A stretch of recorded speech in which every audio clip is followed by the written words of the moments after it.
नमस्कार विद्यार्थी मित्रांनो, आज आपण पाहणार आहोत 121 साहित्य विचार यामधलं पुस्तक क्रमांक 4 त्यातला घटक दुसरा साहित्य भाषेचे स्वरूप। या घटकाचा अभ्यास केल्यानंतर आपल्याला साहित्य भाषेचे वेगळेपण कशात आहे यावर टिप्पण लिहिता येईल। साहित्य भाषा कोणकोणत्या कारणांनी घडते याविषयी चर्चा करता येईल। प्रतिमा, रूपक, प्रतीक आणि दिव्यकथा याविषयीचे विवेचन करता येईल। व्यक्ती हा शब्द मानवालाच लागू होतो। व्यक्ती शब्दाचा अर्थ व्यक्त होणारा असा होतो। अर्थात आपल्या भावभावनांचे प्रभावीपणे प्रगटीकरण करण्याची क्षमता ज्यांच्यात असते त्या व्यक्ती असतात। मानवेतर सजीव प्राणी आपल्या भावना विशिष्ट मर्यादेपर्यंतच व्यक्त करू शकतात। विशेष म्हणजे त्या फक्त वर्तमानाशी संबंधित भावनांचे प्रगटीकरण करीत असतात। मागे काय झाले किंवा पुढे काय होणार आहे याविषयी माहिती देण्याची क्षमता त्यांच्या भाषांमध्ये नसते। आपले अन्न कुठे आहे, आपल्यावर संकट आले आहे किंवा आपण एकत्र येऊया अशा जीवनावश्यक गरजाच त्यांच्या भाषांमधून व्यक्त होत असतात, कारण त्यांचा मेंदू पुरेसा विकसित झालेला नसतो। आपल्या जीवन संघर्षात नाना प्रकारचे अनुभव घेत मानवाने इतर सजीवांपेक्षा अधिक प्रगती केली आहे। त्यामुळे त्याचा मेंदू अधिक प्रमाणात विकसित झाला। तो आपल्या भावना व्यक्त करण्याकरिता गाणे गाऊ लागला, चित्रे काढू लागला, तसाच अभिनयही करू लागला। भाषेच्या बाबतीत त्याने केलेल्या नेत्रदीपक प्रगतीमुळे तो काव्य करायला लागला, घडलेल्या गोष्टी इतरांना सांगू लागला, इतरांची नक्कल करू लागला। यामधून कविता, कथा तसेच नाटक या ललित कलांची निर्मिती त्याने केली। लेखनकला अवगत झाल्यावर मानवाने ग्रंथ निर्मिती केली, त्यामधून त्याला गवसलेले ज्ञान त्याने लिहिले, तसेच ललित साहित्याची निर्मितीही केली। संवेदनशील मनाला जाणवणारे सत्य त्यातून बाहेर आले। कलात्मक रीतीने अर्थात सौंदर्यपूर्ण पद्धतीने निर्माण केलेले हे साहित्य मानवी संस्कृतीचे एक महत्त्वपूर्ण लक्षण ठरले। या साहित्यातून विशिष्ट प्रकारचे शब्द तसेच संकेत वापरले गेले, यांनाच आपण साहित्याची भाषा असे म्हणतो। साहित्याची भाषा अशा रीतीने मानवी जीवनाच्या वाटचालीतील एक महत्त्वपूर्ण टप्पा ठरली। साहित्य भाषा कोणकोणत्या घटकांनी पुष्ट होते हे पाहणे या घटकाचा एक हेतू आहे। व्यवहार भाषा व साहित्य भाषा यामधील फरक त्यामुळे अधिक स्पष्ट होईल। सर्जनशील साहित्यिक जेव्हा आपल्या अनुभवांना साहित्य रूप देण्याचा प्रयत्न करतो तेव्हा त्याला प्रचलित भाषेच्या मर्यादा जाणवू लागतात। आपल्या परीने तो आपल्या संवेदना व्यक्त करताना तंतोतंत शब्दाची निवड करण्याचा प्रयत्न करतो, परंतु जेव्हा त्याला ते शब्द अपुरे वाटतात तेव्हा नवीन शब्दांची निर्मिती करणे त्याला आवश्यक होते। नवे शब्द तसेच शब्दप्रयोग याच गरजेतून निर्माण होतात। शब्दाच्या अर्थाचे सामर्थ्य वक्र व्यापारात आहे। व्यंगार्थ हा साहित्यात उच्चस्थानी मानला जातो। यातूनच प्रतिमा व रूपकांची निर्मिती होते। या दोन्हीच्या संयोगाने प्रतीके आकाराला येतात। या तीनही घटकांचा वापर दिव्य कथांमध्ये होतो। अशा या चारही साहित्य भाषेच्या घटकांचा विचार या ठिकाणी झालेला आहे। जगभरातील संस्कृतीमध्ये दिव्यकथा निर्माण झाल्या आहेत। मानवी जीवनातील अनेक कोडी सोडवण्याच्या गरजेतून मानवाने त्या निर्माण केल्या आहेत। त्यांना धर्माशी जोडले गेल्यामुळे त्यांना पवित्र मानले गेले। वास्तविक तो आपला साहित्यिक वारसा आहे। जेव्हा ही जाणीव आज दिव्यकथा निर्माण होत नाहीत, कारण की वैज्ञानिक प्रक्रियेचे भान आल्यामुळे सृष्टीतील रहस्य आपण शोधून काढलीत। जेव्हा ही जाणीव नव्हती तेव्हा आपल्या पूर्वजांनी त्यामागील कारणे शोधण्याचा प्रयत्न केला। त्यातून जगभर अशा दिव्य कथा निर्माण झाल्यात। या कथा जगभरातील आधुनिक साहित्याला प्रेरणा देत आहेत, म्हणून त्यांना आपण साहित्य भाषेचे प्रमुख घटक मानले आहे। या साऱ्या विषयांवर या घटकात चर्चा करण्यात आली आहे। साहित्य भाषा म्हणजे ललित साहित्याची भाषा होय। कविता, कथा, कादंबरी, नाटक इत्यादी साहित्य प्रकार ललित साहित्यात मोडतात। म्हणजेच या साहित्य प्रकाराची भाषा ही ललित साहित्याची भाषा होय। या भाषेचे स्वरूप कसे असते याचा विचार आपणास या ठिकाणी करावयाचा आहे। त्याआधी तिचे वेगळेपण कशात आहे ते पाहूया। साहित्य भाषेचे वेगळेपण। सामान्य व्यवहारातील भाषेला आपण व्यवहाराची भाषा या शब्दाने संबोधतो। या व्यवहाराची भाषा आणि साहित्य भाषेत असा कोणता फरक आहे की आपण त्याला स्वतंत्रपणे संबोधतो। साहित्य भाषा या नावाने जिला संबोधले जाते अशा भाषेत समाविष्ट कवितेची भाषा, कथा कादंबऱ्यांची भाषा, नाटकाची भाषासुद्धा वेगळी असते असेही मानले जाते। व्यवहार भाषेपेक्षा साहित्य भाषा कोणत्या बाबतीत वेगळी असते असा मूळ प्रश्न आहे। या प्रश्नाचा विचार करण्यापूर्वी आपण साहित्य भाषेत सुद्धा विविधता आहे हे समजून घेऊ. आपण सर्व एकच प्रकारच्या व्यवहार भाषेत बोलत नाही. कुणी पूर्णपणे प्रमाण भाषेत बोलतो तर कुणी पूर्णपणे बोलीभाषेत बोलतो. तर काही लोक प्रमाण भाषा आणि बोलीभाषा यांचा एकत्रितपणे वापर करतात. त्यातल्या त्यात शिकलेली माणसे आणि न शिकलेली माणसे यांच्यातही बोलण्याच्या पद्धतीत फरक आढळतो. तसेच तो पुरुष किंवा आणि स्त्री यांच्या बोलण्यातही दिसून येतो. लहान मुले आणि मोठी माणसे यांच्याही बोलण्यात बराच फरक असतो. त्याचप्रमाणे शेतकरी, कामगार, मजूर इत्यादी आर्थिकदृष्ट्या मागासलेल्या लोकांमध्येही श्रीमंत, मध्यमवर्गीय, नोकरदार इत्यादी आर्थिकदृष्ट्या पुढारलेल्या वर्गातही लोकांमध्ये तो दिसून येतो. काही व्यवसाय असे आहेत की ज्यांच्यातील आपसातील व्यवहार गूढ व कोड्यातील भाषेत होतात. आपण धान्य बाजारात गेलो की तेथील भाव ठरविणारे दलाल हातावर कापड ठेवून किंवा आपल्या सदऱ्याखाली हात घालून बोटांनी काही खाणाखुणा करतात. त्या दुसऱ्या दलालाला कळतात आणि त्यावरून मालाचा भाव ठरतो. घोड्यांचे तसेच शेअर बाजारातील दलालसुद्धा अशीच आणखी वेगवेगळ्या खाणाखुणा करून बाजारभाव ठरवितात.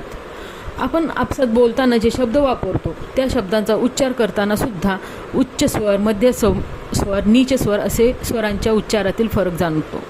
कोणत्या शब्दावर किती व कोठे वजन दिले तर शब्दांचे अर्थ कसे बदलतात याची जाणीव आपणास असतेच.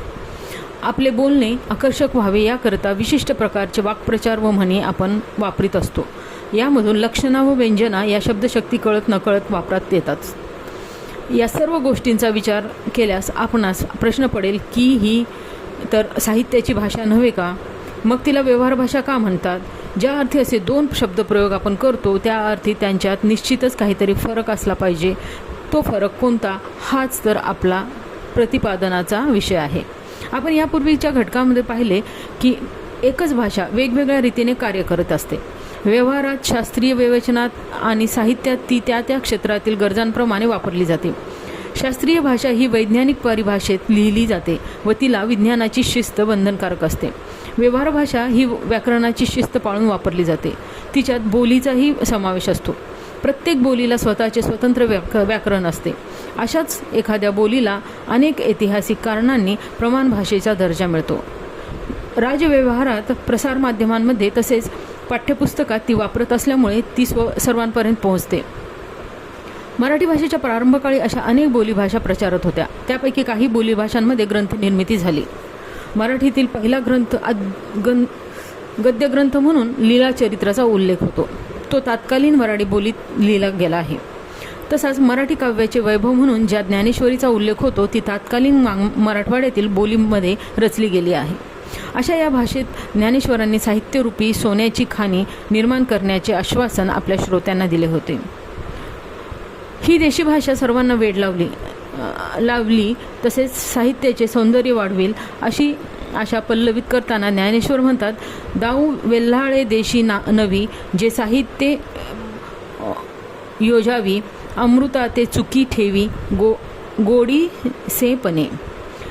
या भाषेचा गोडवा इतका अप्रतिम असेल की त्यामुळे अमृताच्या दोषांनाही ती उघडे पाडेल. अर्थात हे सारे ते कोणत्या आधारे म्हणतात ते पुढील ओवीतून दिसून येते. ती अशी: म्हणून अक्षरी सुभेदी, उपमा श्लेष कोंदाकोंदी, झाडा देईन प्रतिपादी ग्रंथार्थासी. ज्ञानेश्वर महाराज म्हणतात, प्रत्येक शब्दांमधून वेगवेगळ्या स्पष्टार्थाच्या शब्दांनी उपमा व श्लेष यांची सांगड घालून मी ग्रंथाच्या अर्थाची स्पष्ट व निश्शेष मांडणी करून देईन. अर्थातच उपमा, श्लेष इत्यादी अलंकाराच्या साह्याने देशी मराठी भाषेला नटविण्याची ग्वाही ज्ञानेश्वर देतात. त्या अर्थी त्यांच्यामध्ये काहीतरी सामर्थ्य असले पाहिजे. म्हणूनच ज्ञानेश्वरी हा मराठीतील सर्वोत्कृष्ट साहित्य ग्रंथ ठरला आहे. ग्रंथराज या बिरुदानेही त्याला गौरविण्यात आले. उपमेमध्ये एका वस्तूची किंवा व्यक्तीची दुसऱ्याशी तुलना केली जाते. त्याप्रमाणे रूपक या अलंकारात दोहोंमध्ये असलेले साम्य अधिक स्पष्टपणे दाखविले जाते. साहित्य भाषेत रूपकाचा वापर मोठ्या प्रमाणात केला जातो, म्हणून त्याला साहित्य भाषेचे एक महत्त्वाचे लक्षण मानले गेले. संस्कृत साहित्यशास्त्रात साहित्य भाषेची वैशिष्ट्ये म्हणून अलंकाराचा तसेच व्यंगार्थाचा उल्लेख केलेला आहे. औचित्य विचार म्हणून साहित्य भाषेविषयी संस्कृत साहित्यशास्त्रातील विवेचनही महत्त्वाचे आहे. आधुनिक साहित्यशास्त्रज्ञांनी रूपक, प्रतीक, प्रतिमा आणि मिथके यांनी साहित्य भाषेचे स्वरूप कसे ठरते यावर सखोल चर्चा केलेली आहे. आता बघूया साहित्य भाषेचे स्वरूप ठरविणारे घटक कोणते. भाषेचा कलात्मक वापर केला की ती साहित्याची भाषा बनते. मुळात कलावंताला येणारा अनुभव मांडण्याकरिता त्याला भाषेची गरज असते, परंतु तो अनुभव व्यक्त करण्याकरिता योग्य ते शब्द जर भाषेत नसतील तर ते नवे शब्द तयार करणे ही कलावंताची गरज होते. ज्या भाषेत त्याला आपले अनुभव व्यक्त करता येतील अशी भाषा निवडणे हा पर्याय कलावंताजवळ असतो. भाषेप्रमाणेच आपल्या अनुभवाला जवळचा वाटणारा साहित्य प्रकारसुद्धा कलावंत निवडतो. अशा सर्व प्रकारच्या निवडीनंतर त्याला परंपरेने प्राप्त होणारे छंद आणि अलंकार निवडावे लागतात आणि नवे तयार करावे लागतात. त्याचप्रमाणे कवीच्या काव्यावरून काही वृत्ते प्रचलित होतात. उदाहरणार्थ नाटककार गोवा देवल यांच्या भूपती खरे ते वैभव सुख सेविती या पदांवरून भूपती वैभव या वृत्ताचा जन्म झाला. त्यांच्या झुंजारराव या नाटकातील चंद्रकांत राजाची कन्या तरुण रूपखनी या पदावरून चंद्रकांत नावाचे वृत्त रूढ झाले. अनंत फंदी या पेशवेकालीन कवीचा फटका या काव्यप्रकारावरून फटका हे वृत्त प्रचलित झाले. बिकट वाट वही वाट नसावी धोपट मार्ग सोडू नको हा फटका प्रसिद्ध आहे. आजी अक्रूर हा नेतो श्रीकृष्णास या जुन्या पदावरून अक्रूर या नावाचं वृत्त पुढे आले. भारत आंबे यांची नववधू प्रिया मी बावरते ही कविता इतकी लोकप्रिय झाली की तिच्यावरून नववधू हे वृत्त मराठीत आले. यावरून कवीचे काव्यसुद्धा साहित्य भाषेचे स्वरूप बदलविण्यास कारणीभूत ठरते हे दिसून येते. आनंद व दुःखापलीकडे निर्विकार अवस्था व्यक्त करण्याकरिता झपुर्जा हा शब्द केशवसुतांनी वापरला. जा पोरी जा या मुलीच्या गाण्यातील पालुपदाचे ते संक्षिप्त रूप होते. गिरकी घेताना ते म्हणायचे असते. गिरकी घेतल्यानंतर जो अनुभव येतो त्यासाठी केशवसुतांनी तो वापरला. मर्ढेकरांनी सुद्धा असे अनेक शब्द नव्याने तयार केलेत. बेकलाईटी, बेकलाईट, गिरणोदय, पॉलिशलेली, पंक्चरली, रबरी रात्र, अब्दी गजाळ हे शब्द आणि नव्या शब्दांच्या रचना मर्ढेकरांनी मराठी भाषेच्या प्रांतात आणल्यात.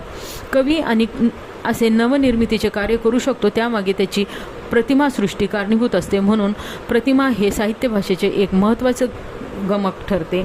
अशी प्रतिमेविषयी थोडक्यात माहिती आता पाहूया. साहित्यात जो प्रतिमा हा शब्द वापरला जातो त्याचा मानसशास्त्रातील अर्थ मानसिक प्रकृती, भूतकालीन संवेदनेची व इंद्रियगोचर अनुभूतीची स्मृती असा होतो. प्रतिमा ही प्रत्यक्ष डोळ्यांनी पाहता येणे अशक्य नाही तर तिची कल्पनासुद्धा आपण मनाने करू शकतो. प्रतिमा या रसात्मक व गंधात्मक असतात असे नसून त्या उष्णदर्शक व भारात्मकही असतात. अर्थात केवळ चव व सुवास यांचाच अनुभव आपण मनाने घेत नाही तर उष्णता व स्पर्श यांचाही जाणीव आपल्या मनाच्या शक्तीने होऊ शकते. प्रतिमासृष्टीचे स्थितिशील व गतिशील असे दोन प्रकार अभ्यासकांनी मानले आहेत. त्यांनाच बद्ध प्रतिमा आणि मुक्त प्रतिमा असे म्हणतात. आपल्या इंद्रियांनी घेतलेला असा अनुभव भाषांमध्ये व्यक्त करण्याची शक्ती म्हणून प्रतिमा या संकल्पनेचा उल्लेख होतो. प्रत्येक कलावंताची प्रतिमासृष्टी वेगळी असते. साहित्यिक आपल्या अनुभवांची पुनर्निर्मिती भाषेच्या माध्यमातून करीत असतो. त्याला जाणवलेल्या संवेदना व्यक्त करण्याकरिता तो तिच्याशी साधर्म्य साधणाऱ्या दुसऱ्या संवेदनेचा आधार घेतो. हे सारे त्याच्या अबोध मनात घडत असते. सुप्त मनात अनेक आदिम प्रतिमा दडलेल्या असतात. हे कार्ल युंगच्या अधिबंधाच्या सिद्धांतातून स्पष्ट झाले आहे. त्यामुळे कलावंत जेव्हा आपल्या संवेदना व्यक्त करण्याकरिता जागृत अवस्थेत येतो तेव्हा त्याला अबोध मनातील या प्रतिमा मदत करीत असतात. कारण की या प्रतिमांची निर्मिती अबोध मनात होत असते. त्याला भाषेचा अंतस्तर असे म्हणतात. प्रतिमा या अनेक असतात कारण एकाच वस्तूशी साधर्म्य साधणाऱ्या अनेक वस्तू असतात. त्यामुळे प्रतिमा ही संज्ञा अनेकवचनी आहे. संवेदनांच्या प्रकटीकरणास एकच प्रतिमा अपुरी पडते. त्यामुळे बरेचदा एकच संवेदनेसाठी अनेक प्रतिमा कवी वापरीत असतो. मराठी भाषेचा गौरव करताना फादर स्टीफन्स यांनी आपल्या ख्रिस्त पुराणात जी प्रतिमांची चाळत उभार केली आहे ती पाहिली की प्रतिमेने साहित्य भाषेला कसे सौंदर्य प्राप्त होते हे आपल्या लक्षात येईल. इसवी सन 1614 लिहिलेल्या ख्रिस्त पुराणात फादर स्टीफन्स म्हणतात,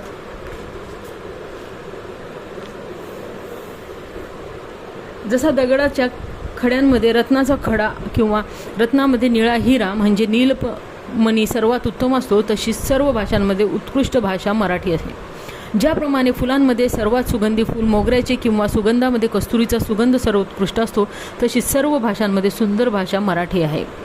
पक्ष्यांमध्ये सर्वोत्तम पक्षी मोर आणि वृक्षांमध्ये सर्वोत्तम वृक्ष कल्पतरू आहे. तसेच आपण इतर भाषांमध्ये मराठी भाषेला थोर मानूया. तारकांमध्ये 12 राशी आहेत. तसेच 7 वारांमध्ये रविवार आणि सोमवार आहेत. तसा या गोवा बेटामध्ये मराठी बोली महत्त्वाची आहे. आजकाल बहुतांश अभ्यासकांनी उपमा व रूपकांचा प्रतिमा या नात्याने संबोधन सुरू केले आहे. रूपकामध्ये उपमेसारखेच आपल्या मनाचे प्रतिबिंब दिसत असल्यामुळे या दोन्ही अलंकाराचा समावेश प्रतिमा या संकल्पनेत झाला असावा. कारण की प्रतिमा या शब्दाचा अर्थ प्रतिबिंब असा होतो.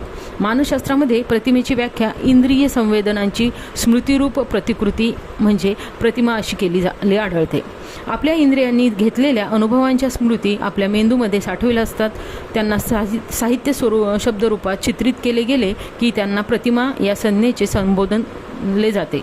साहित्यकृतीशी संबंधित आशयाचा विस्तार करण्याकरिता तसेच तिच्या घटकांवर नियंत्रण ठेवण्याकरिता साहित्यिक प्रतिमांचा वापर आपल्या साहित्यात करतात. मराठी नवसाहित्यात इंद्रियांना जाणवणाऱ्या अनुभवांना उत्कटपणे प्रतिमांच्या माध्यमातून चित्रित करण्यात आल्यामुळे नवसाहित्याला एक महत्त्वाचे लक्षण म्हणून प्रतिमात्मक अभिव्यक्तीला स्थान मिळाले आहे. प्रतिमांच्या अभ्यासकांनी साहित्यकांच्या किंवा साहित्यातील पात्रांच्या अबोध मनातील प्रेरणा शोधण्याचे प्रयत्न केलेले आहेत. त्याबरोबर शैलीचा एक स्तर म्हणूनही प्रतिमांचा अभ्यास करता येईल. रूपक. साहित्यशास्त्रात रूपक हा एक अलंकार मानला जातो. रूपकाच्या माध्यमातून प्रतिमा व्यक्त होत असतात. मात्र अलंकाराप्रमाणेच तिचे स्वरूप नसते. संवेदनांशी तिचा संबंध असल्यामुळे प्रतिमेला रूपकात्मकता लक्षात येत नाही. रूपक ही भाषेची अशी प्रवृत्ती आहे की जिच्यामधून अपेक्षित अर्थ प्रभावितपणे व्यक्त होतो. रूपक म्हणजे एका वस्तूचा गुणधर्म दुसऱ्या वस्तूंशी जोडणे होय. जेव्हा असे गुणधर्म जोडले जातात तेव्हा दोन्ही वस्तूंच्या गुणधर्मात आणि स्वरूपात फेरफार होतात. एका वस्तूचे गुणधर्म आणि स्वरूप दुसऱ्या वस्तूवर लादले जाते. त्यामुळे एका वस्तूचे अपूर्ण स्वरूप दुसरीच्या अपूर्ण स्वरूपात किंवा एकीचे अपूर्ण तर दुसरीचे पूर्ण स्वरूप एकमेकात मिसळल्यामुळे त्यांना रंगतदारपणा येतो. ते जसजसे बहुरंगी तसे बहुस्पर्शी व बहुदर्शी होतात. तसतशा त्यातील संवेदना अधिक समृद्ध होतात. त्यामुळे त्यातून अनेक अर्थ निर्माण होतात. रूपकांचे हे वैशिष्ट्य आहे. उपमांवर जेव्हा उपमानाचा आरोप केला जातो तेव्हा रूपक अलंकार होतो. उपमेय आणि उपमान या दोन घटकांतून अलंकाराची निर्मिती होते. कवीच्या अनुभवातून येणारी एखादी घटना म्हणजे उपमेय होय. घटना, वस्तू किंवा व्यक्ती हे उपमेय असू शकेल. कवीच्या अनुभवातल्या या घटकाची सर्वांना परिचित अशी घटकांशी तुलना करून कवी अलंकाराची योजना करीत असतो. सर्वांना परिचित घटक म्हणजेच उपमान होय. संस्कृत साहित्यशास्त्रज्ञ वामन म्हणतो की सर्व अलंकार म्हणजे उपमेचा विस्तार आहे. दोन घटकांची तुलना म्हणजे उपमा होय. ज्याची तुलना करावयाची आहे ते उपमेय आणि ज्याच्याशी तुलना करावयाची आहे त्याला उपमान असे म्हणतात. रूपक अलंकारात उपमेय व उपमानाची तुलना नसते तर दोहोंमधील साम्य सांगितले जाते. जेथे एकच रूपक असते आणि अनेक स्वतंत्र रूपके असतात तेथे निरंग रूपक होते. जेथे एखादी वस्तू व तिची अंगे यांच्यावर वेगळे आरोप केले असून मुख्य वस्तूवरील आरोप प्रधान असतो आणि त्या वस्तूंच्या अवयवांवरील आरोप गौण असतात तेथे सांग रूपक होते. सांग रूपकाचे ही समस्त वस्तूविषय आणि एकदेशवरती असे दोन प्रकार होतात. जेथे एक रूपक असाधल्यामुळे दुसरे रूपक सिद्ध होते व अशा रीतीने दोन किंवा अधिक रूपकांची परंपरा तयार होते तेथे पारंपरिक रूपक होते. रूपकाचे सर्वसाधारण उदाहरण म्हणून गोविंदग्रजांच्या दसरा या कवितेतील ओळी अशा: जुन्या पुराण्या चिंध्या विसरा, जरी पटका घ्या सुधारणेचा, भगवा झेंडा नव्या मताचा, नव्या दमाने फडकवण्याचा, मानव धर्म हा दसऱ्याचा. ॲरिस्टॉटल याने रूपकाविषयी म्हटले आहे की प्रत्येक शब्द हा रूढ, अपरिचित, रूपकात्मक, अलंकारिक, नवनिर्मित, विस्तारित, संकोचित किंवा परिवर्तित यापैकी कसला तरी असतो. आय.एस. रिचर्ड्स म्हणतो की आपला एकूण विचार हाच मूळ रूपकात्मक असतो. वस्तूची तुलना करीत तो चालतो. यामधून भाषेत रूपके येत असतात. आपण जेव्हा रूपके वापरतो तेव्हा एखाद्या शब्दांमध्ये किंवा वाक्प्रयोगांमध्ये भिन्न वस्तूसंबंधी दोन विचार एकाच वेळी कार्यान्वित झालेले असतात आणि त्या शब्दांचा किंवा वाक्प्रयोगांचा अर्थ हा त्या विचारांच्या अंतर्क्रियेशी परिपाक असतो. रूपकाविषयी रोमन याकोबसन या रशियन भाषावैज्ञानिकाने रूपक आणि लक्षणा या संज्ञेचा वापर केलेला आहे. त्याने 1956मध्ये याचा भंग व भाषेविषयीच्या विकृतीवर संशोधन केले होते. भाषा विभ्रमाशी रूपक आणि लक्षणा यांचे साधर्म्य असून सांगून त्याने रूपक हे साम्यावर अथवा साधर्म्यावर अधिष्ठित असते तर लक्षणा ही सान्निध्यावर आधारलेली असते असे आपले मत दिले होते. लक्षणे जवळचा अर्थ घेतला जातो, पण आपण जाणतोच रूपकामध्ये मात्र साम्यच असते. भारतीय साहित्यशास्त्रांपेक्षा हे मत वेगळे नाही. याकोबासनने रूपक तत्वाचा स्वच्छंदवादात आणि प्रतीकवादात या साहित्य प्रवाहाशी संबंध जोडून दाखविला आहे. साहित्याच्या भाषेत रूपकाचे स्थान किती महत्त्वाचे आहे हे यावरून आपल्या लक्षात आले असेल. यानंतर साहित्य भाषेवर प्रभाव गाजविणाऱ्या आणखी एका घटकाचा परिचय आपण करून घेऊया. तो घटक म्हणजे प्रतीक होय. प्रतीक रूपकासारखाच दिसणारा साहित्य भाषेचा एक महत्त्वाचा घटक म्हणजे प्रतीक होय. परंतु जसे रूपकाचे विश्लेषण करता येते तसे प्रतीकाचे करता येत नाही. एखाद्या वस्तू किंवा घटकांची दुसऱ्या वस्तू किंवा घटकांवर रूपक केले जाते तेव्हा त्या दोन्ही घटकांमधील साधर्म्यामुळे आपणास ती सहजपणे कळतात. रूपक कथांमध्ये आपणास हा अनुभव येतो. जातक कथा किंवा हितोपदेश आणि पंचतंत्र या प्राचीन प्राकृत व संस्कृत ग्रंथामध्ये रूपक कथा मोठ्या प्रमाणात आढळतात. त्यामधील पक्षी तसेच प्राणी बोलतात ते आपण खरे मानित नाहीत. मानवी भाषा त्यांना येत नाही हे आपणास माहिती असते तरीही आपण त्या कथा वाचून आपल्या हितासाठी त्यापासून बोध घेतो. अशा रीतीने रूपक कथा आणि आपण समजून घेऊ शकतो, कारण त्या विस्तृत विवेचन आणि विश्लेषण असते, तसे प्रतीकामध्ये नसते. वाङ्मयीन संज्ञा संकल्पना कोशात प्रतीकाविषयी केलेली व्याख्या अशी: व्यक्तिनिष्ठ अनुभवाचे प्रातिनिधिक अनुभवाशी असलेले नाते सांगण्यासाठी वाङ्मयीन संज्ञापट व्यापारात वापरले जाणारे चिन्ह म्हणजे प्रतीक. यावरून प्रतीक हे चिन्ह असते. आपला व्यक्तिगत अनुभव इतरांच्या अनुभवासारखाच आहे हे सांगण्याकरिता साहित्यकांनी वापरलेले चिन्ह म्हणजे प्रतीक होय असा त्याचा अर्थ आहे. रेने वेलेक आणि ॲस्टिन वॉरन यांनी आपल्या साहित्य सिद्धांत या ग्रंथात प्रतीक म्हणजे इंग्रजीतील सिम्बॉल हा शब्द ज्या मूळ ग्रीक धातूवरून बनलेला आहे त्याचा अर्थ एकत्र प्रक्षेप करणे किंवा तुलना करणे असा सांगितला आहे. सिम्बल ही संज्ञा तर्कशास्त्र, गणित, अर्थविज्ञान, रोगनिदान व ज्ञानशास्त्र या शाखांमध्ये वापरली जाते असे सांगून धर्मशास्त्र, कर्मकांड, ललितकला या काव्य यांच्या विश्वात या संज्ञेमागे फार मोठा इतिहास आहे असे ते म्हणतात. राष्ट्रध्वजातील भगवा रंग हेही एक चिन्ह आहे.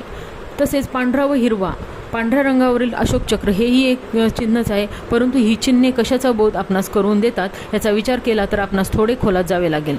ओम या चिन्हाचा अर्थ अध्यात्म क्षेत्रात ब्रह्म असा सांगितला जातो. अर्थात ओम हे चिन्ह ब्रह्म या अमूर्त शक्तीचे प्रतीक आहे. स्वस्तिक या चिन्हाचे अर्थ 4 वर्ण, 4 आश्रम, 4 मार्ग, गती असे सांगितले जातात. अर्थात त्या अर्थाची ती प्रतीके आहेत. भगवा रंग त्यागाचे, पांढरा रंग शांततेचे, तसेच हिरवा रंग समृद्धीचे आणि अशोक चक्र हे प्रगतीचे प्रतीक आहे असे सांगितले जाते. पण त्याचा अर्थ आपण अनुक्रमे हिंदू, ख्रिश्चन, मुस्लिम आणि बौद्ध धर्माचे प्रतीक असेही घेतो. दलित कवितेत सूर्य ही प्रतिमा डॉक्टर बाबासाहेब आंबेडकरांनी साठी वापरली आढळते. सूर्य हे ज्ञानाचे, प्रकाशाचे, प्रगतीचे प्रतीक आहे. यावरून प्रतिमा व प्रतीके त्यांच्यात अंतर्गत संबंध आहे हे दिसून येते. वास्तविक प्रतीके हे प्रतिमाच असतात. त्यांच्या अनेक अर्थाच्या क्षमतेवरून त्यांना संदिग्धता येते. ती निसरडी असतात असेही म्हटले जाते. प्रतिमांमध्ये जशा आपल्या भावना तीव्र असतात तसेच प्रतीकांमध्ये नसते. त्या भावनेपेक्षा बुद्धीला अधिक स्थान असते. असा प्रतिमा व प्रतीकांमधील सूक्ष्म फरक आहे. साहित्यात जी प्रतीके वापरली जातात त्यांच्या मुळाशी लेखकाचा व्यक्तिगत अनुभव असतो. या व्यक्तिगत अनुभवाला सार्वत्रिक करण्याकरिता साहित्यात रूढ झालेली प्रतीके साहित्यात वापरतो. अनेक कविता पूर्णपणे प्रतीकांनी भरलेल्या असतात. बालकवींची औदुंबर, मर्ढेकरांची पिपात मेले, ओल्या उंदीर किंवा गणपतवाणी या कविता प्रतीकांनी भरलेल्या आहेत. अस्तित्ववादी कथांपैकी विलास सारंग यांची अर्ध्या मुर्द्या, दिलीप चित्रे यांची केसाळ काळेभोर पिल्लू, तसेच जी.ए. कुलकर्णी यांची सर्प, काजळ माया इत्यादी कथा आणि चिंत्र्य खानोलकर रात्रकाळी, घागरकाळी हा कादंबरी किंवा विजय तेंडुलकरांची गिधाडे हे नाटके प्रतीकांचे उत्तम उदाहरणे आहेत. साहित्य भाषेचे स्वरूप ठरविणारा आणखी एक महत्त्वाचा घटक म्हणजे दिव्यकथा किंवा मिथके होय. त्यांच्याविषयी आता आपण माहिती पाहूया. जगातील साऱ्या संस्कृतीमध्ये सृष्टीच्या उत्पत्तीच्या कथा प्रचलित आहेत. मौखिक परंपरेने त्या एका पिढीपासून दुसऱ्या पिढीपर्यंत चालत आल्या आहेत. त्यांना इंग्रजी भाषेमध्ये मिथ या नावाने संबोधले जाते. मुथॉस या ग्रीक शब्दापासून हा शब्द बनला आहे व त्याचा अर्थ तोंडी किंवा सांगावांगी कथा असा होतो. हिंदी भाषेमध्ये माहिती या इंग्रजी शब्दाचा पर्याय म्हणून मिथक हा शब्द प्रचारात आला व तोच मराठी भाषिकांनी स्वीकारला.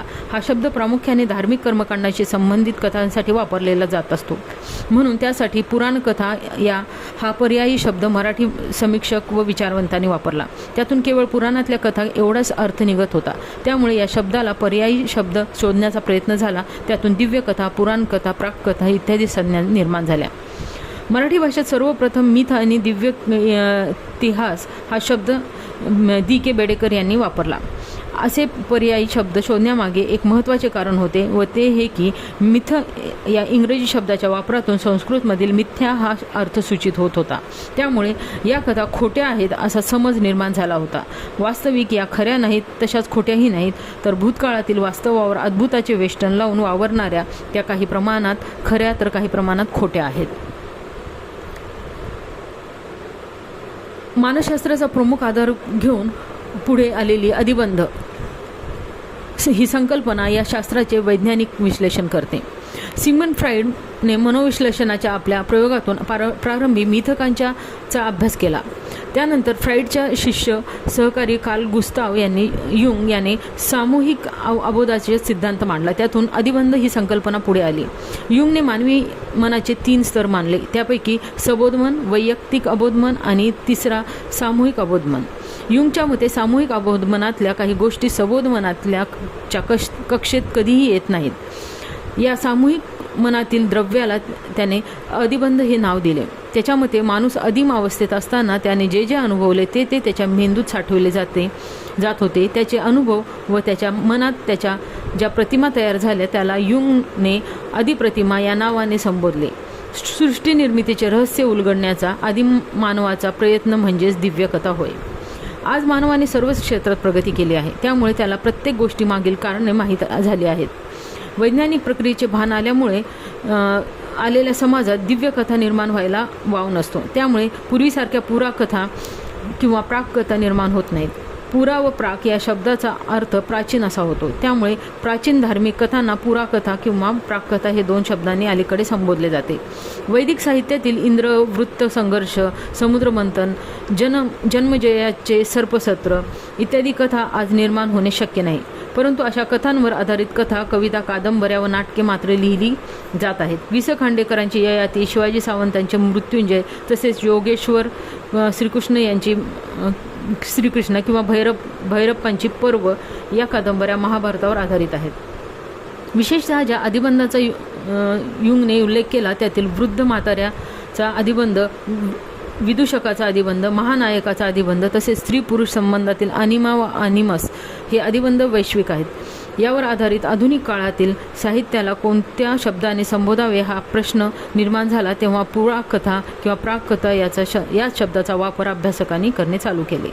दिव्यकथा किंवा मिथके हे मानवाच्या आदिम प्रेरणाशी निगडित असल्यामुळे त्यांचा प्रभाव साहित्यावर सतत होतच राहणार. त्यावर आधारित साहित्य जगभर निर्माण होतच राहणार हे एक वास्तव आहे.